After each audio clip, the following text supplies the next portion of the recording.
Alors, peut-on vraiment externaliser et automatiser surtout son service client?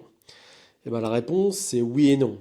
Ce qui est sûr, c'est que quand on est sur un magasin e-commerce, un site e-commerce en ligne, et qu'on cherche par exemple où en est notre colis en termes de livraison, on n'a pas envie de parler à un agent qui va réfléchir trois plombes et qui va nous donner la réponse 30 minutes après.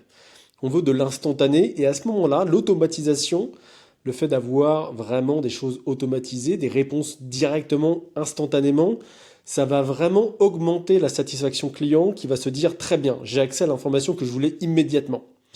Par contre, un client veut vouloir parfois de l'information, veut parfois vider son sac, veut parfois comprendre la stratégie derrière la mise en place de tel ou tel élément. Quand on vend notamment du high ticket, quand on vend des adhésions à des SaaS qui peuvent rapporter de l'argent, il faut, à mon sens, impérativement garder un service client qui va être capable de répondre aux questions des utilisateurs de manière hyper empathique, pragmatique, mais aussi vraiment d'accompagner dans la réflexion. Il faut garder bien sûr un service client pour la partie CSM, donc l'onboarding des premiers users pour être sûr que tout va bien, qu'ils ont bien toutes les réponses qu'il faut à leurs questions.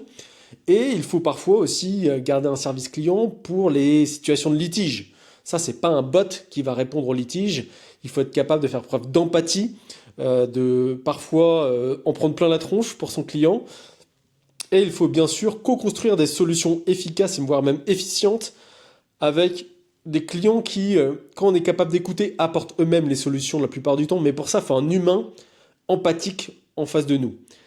Et pour moi, en fait, aujourd'hui, au lieu d'automatiser 100% du service client, bien sûr, on peut l'externaliser avec des responsables service client externalisés comme on propose sur plateia.fr, mais on peut avoir la double partie. D'un côté, on automatise ce qui peut l'être, comme par exemple l'exemple du e-commerce, et d'un autre côté, on va avoir des experts de la relation client qui vont être augmentés par les outils d'intelligence artificielle et les outils d'automatisation qui vont être capables de traiter les cas complexes, les situations de litige, ou alors faire plutôt le bon côté des choses, à savoir le CSM et la satisfaction client avec des processus d'onboarding, d'accueil et de fidélisation du client qui, rappelons-le, est plus facile à fidéliser qu'à conquérir.